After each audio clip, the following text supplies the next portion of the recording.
উন্নত অর্থনীতি, ব্যস্ত শহুরে জীবন আর আধুনিক খাবারের সহজলভ্যতা থাকার পরও জাপানে স্থূলতার হার অনেক দেশের তুলনায় উল্লেখযোগ্যভাবে কম। এর পেছনে রয়েছে তাদের দৈনন্দিন জীবনযাপনের কিছু সাধারণ কিন্তু কার্যকর অভ্যাস। বিশেষজ্ঞরা বলছেন, জাপানিদের সুস্থ থাকার পেছনে সবচেয়ে বড় কারণগুলোর একটি হলো নিয়মিত হাঁটাচলা। অফিস, স্কুল কিংবা দৈনন্দিন কাজে যেতে তারা গণপরিবহন ব্যবহার করেন এবং অনেক পথ হাঁটেন। এর ফলে প্রতিদিন অনেকের হাঁটার পরিমাণ 10,000 কদম ছাড়িয়ে যায়।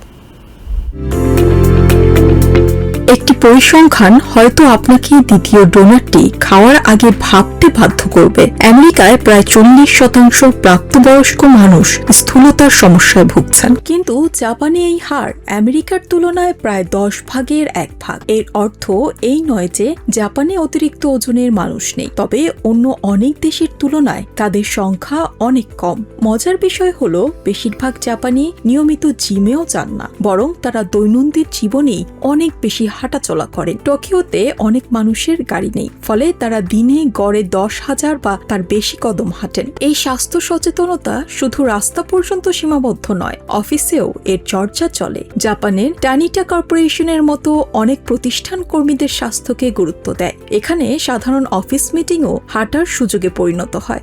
ওজন মাপার যন্ত্র তৈরি করা টানিটা নিজেদের কর্মীদের স্বাস্থ্য পর্যবেক্ষণ করে। কর্মীদের মাসে অন্তত একবার নিজেদের ওজন পরীক্ষা করতে হয়। কর্মী ইতো তাকেশিওর জীবনেও এই নিয়ম বড় পরিবর্তন এনেছে। প্রতিষ্ঠানটির প্রধান বলছেন, জাপানে এই ধরনের স্বাস্থ্য সংস্কৃতি স্বাভাবিক। তিনি বলছেন, জাপানে ওজন বা প্রতিদিন কম কদম হাঁটা হলেও এসব বিষয় লুকোনোর প্রবণতা তুলনামূলক কম। টানিটায় কর্মীদের ব্যাজ শুধু পরিচয়পত্র নয়, এটি তাদের হাঁটার হিসেবেও রাখে। কেউ দীর্ঘ সময় ওজন পরীক্ষা না করলে সেটিও সিস্টেমে ধরা পড়ে। আরেকটি বড় বিষয় হলো জাপানিদের খাবারের অভ্যাস। ঐতিহ্যবাহী জাপানি খাবার সাধারণত খুব সহজ।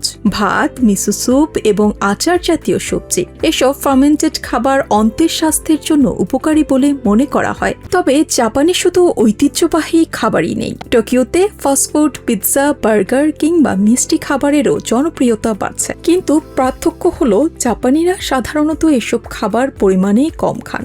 তারা অনুসরণ করেন হারা হাচিবু, অর্থাৎ পেট পুরোপুরি ভরার আগেই খাওয়া বন্ধ করা। স্বাস্থ্যকর খাদ্যাভ্যাস শেখানো শুরু হয় ছোটবেলা থেকেই। জাপানের স্কুলগুলোতে সকাল থেকেই পরিষ্কার পরিচ্ছন্ন রান্নাঘরে শিক্ষার্থীদের জন্য খাবার তৈরি শুরু হয়। দ্বিতীয় বিশ্বযুদ্ধের পর শিশুদের পুষ্টি নিশ্চিত করতে জাপানে স্কুল লাঞ্চ কর্মসূচি চালু হয়। আজও সেই ব্যবস্থা চালু রয়েছে, যাতে কোনো শিশু স্কুলে ক্ষুধার্ত না থাকে। স্কুলের বেশিরভাগ খাবার স্থানীয়ভাবে সংগ্রহ করা হয়। সবজি থাকে প্রতিদিনের খাবারের বড় অংশ।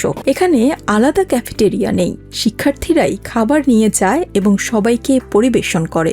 সবাই খাবার পাওয়ার পর একসঙ্গে খাওয়া শুরু করে। শিক্ষার্থী, শিক্ষক এবং অতিথিরাও একই খাবার খান।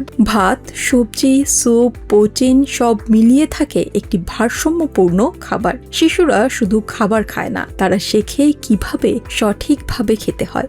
অর্থাৎ জাপান শুধু শিশুদের খাবার দিচ্ছে না, ভবিষ্যৎ প্রজন্মকে দিচ্ছে সুস্থ জীবনের শিক্ষা। Sabrina সুপা, টিভেন 24 news desk.